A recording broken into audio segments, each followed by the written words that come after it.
Sa anibersaryo ng Maynila, pinasaringan ni Mayor Alfredo Lim si Vice Mayor Isko Moreno na ipinablotter siya kahapon.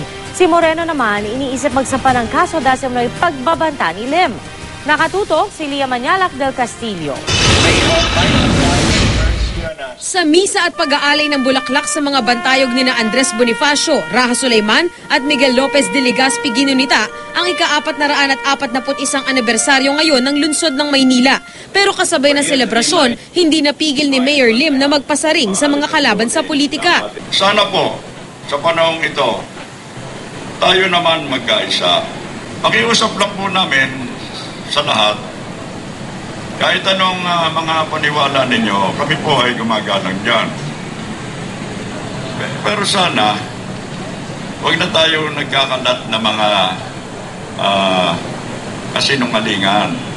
Ang pinapatamaan ni Lim, si Vice Mayor Isko Moreno na nagpa-blotter sa kanya kahapon dahil umano sa pagbabanta sa isang pulong ng barangay officials noong Biyernes. Giit ni Lim, pinupolitika lang siya. Hindi ba pag may nagyayabang na tao, sasabihin natin, oy, tumigil ka na nga, para ka walang kamatayan eh.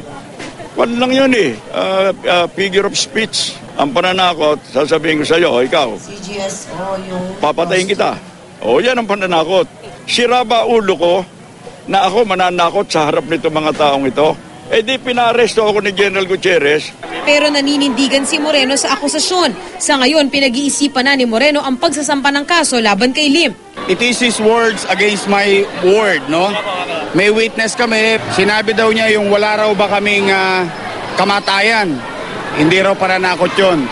Ang tanong ko sa inyo ngayon, knowing Lim, kayo na humusga. Kung si Lim nag-alay ng mga bulaklak ngayong Manila Day, ang posibleng makatapat niyang si dating Pangulong Joseph Estrada naman nakikain kasama ang mga taga-Manugit Tondo kung saan siya ipinanganak.